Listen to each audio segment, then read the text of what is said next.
Senhor presidente, senhores vereadores, senhora vereadora, presentes na casa, os que acompanham pelos veículos de comunicação, uma saudação especial ao vereador Arildo, que volta a essa casa depois de uma cirurgia. Eu inicio minha fala, primeiro para fazer um registro histórico que eu considero um dos fatos mais importantes da história recente na política brasileira.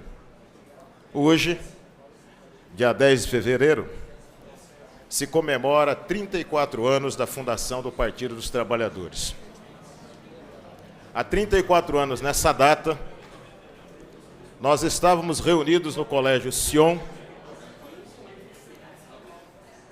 trabalhando para construir um partido que pudesse representar, sobre o ponto de vista do interesse de classes, o interesse da classe trabalhadora.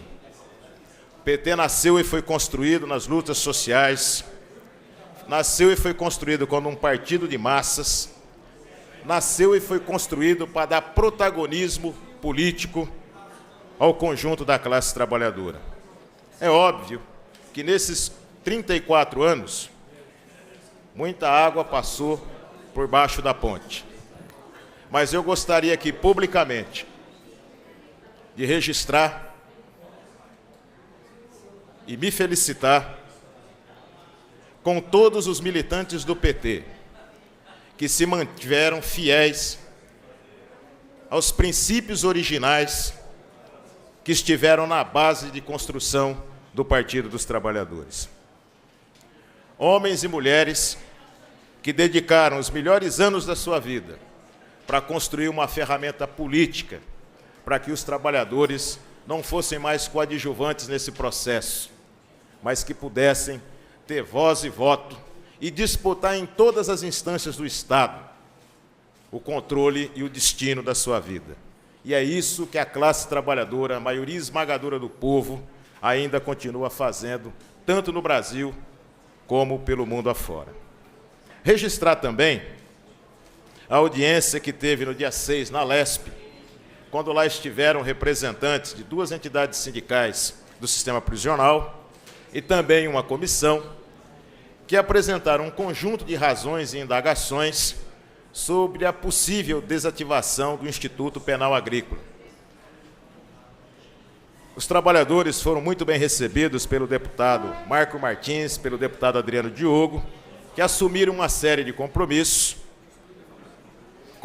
que serão discutidos também numa audiência pública, que será realizada aqui nessa casa no mês de março, para aprofundar esse debate, que não é uma questão tão simples, porque envolve todo o nosso sistema carcerário.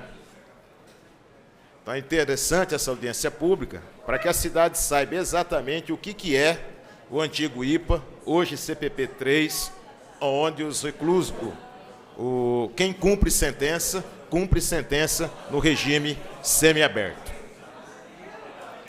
Por outro lado, eu prestei bastante atenção na intervenção do vereador Purini e li com bastante atenção o Jornal da Cidade de domingo. Eu raramente falo de matérias que são publicadas, né? Mas eu achei interessante falar, porque ela teve uma chamada de capa: Bauru terá regra rígida para solo de calçadas e casas para absorver a água. A matéria, no seu conjunto, uma leitura que qualquer cidadão puder fazer, o fará e terá uma série de elementos extremamente importantes sobre o que ocorre hoje com a cidade. A matéria foi feita pelo jornalista Nelson Gonçalves, e numa parte da sua matéria, do seu texto, ele coloca que é preciso frear o crescimento desordenado e reintegrar a ocupação cidadã do solo. Foram feitos nessa tribuna, e estão sendo feitas na tribuna, vários discursos, vereador Renato, até legítimos, sobre a falta de água, entulho, lixo, como se fosse possível resolver essas questões de forma pontual. Essas questões são resultado do crescimento ordenado e desordenado da cidade de Bauru para privilegiar o capital imobiliário. A cidade cresceu de forma desordenada para a sua maioria, mas cresceu muito bem ordenada, muito bem organizada, para atender os interesses daqueles que detêm o controle do capital imobiliário. Haja visto o trabalho que nós teremos que concluir em relação ao loteamento Espásio Comendador, que, na minha opinião, e o vereador Arildo, que é o relator, sabe disso, tem um problema de origem. Na sua concepção, ele foi autorizado ao arrepio da lei. Se algo tivesse que ser feito com esse empreendimento e alguns outros, seria embargar a obra do empreendimento, porque ele começou a ser feito de maneira ilegal, ao arrepio da lei. Na cidade, as coisas têm que ser feitas seguindo a lei.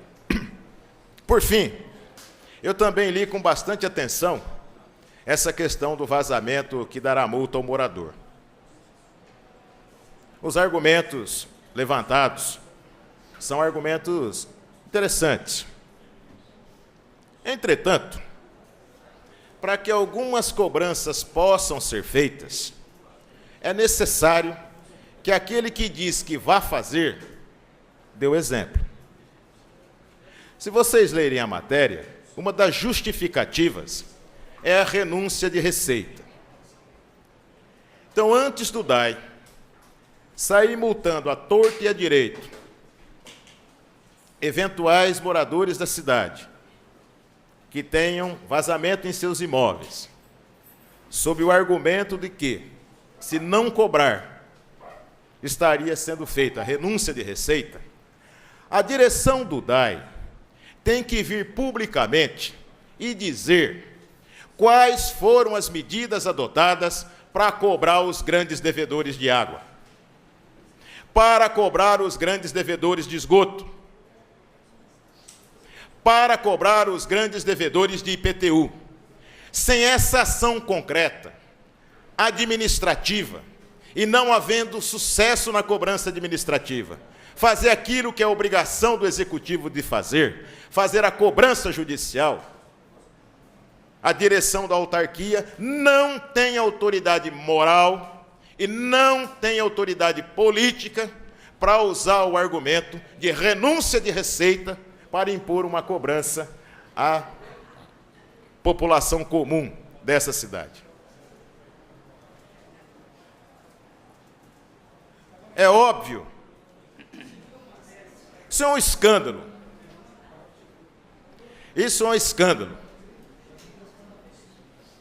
Não cobrar esses grandes devedores é um escândalo que precisa ser resolvido imediatamente. Nós queremos saber, e estamos cobrando, quantas ações judiciais foram feitas para que os grandes devedores, em sua grande maioria, empresas e indivíduos, integrantes das tais forças vivas da cidade, as mesmas forças vivas que vivem bradando aos quatro cantos uma série de situações, se tornarem especialistas em aplicar 171 na administração.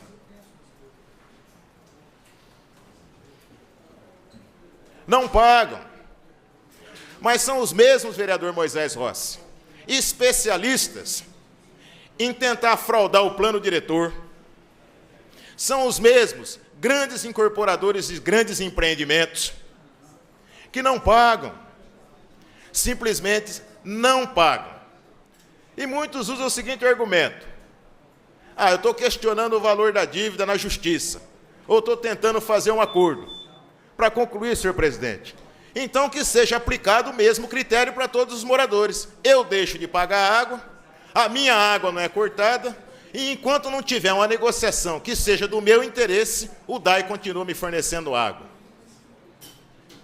Isso é uma vergonha, uma imoralidade e que sujeita os gestores, inclusive, a responder por improbidade administrativa. Muito obrigado, senhor presidente, pela tolerância.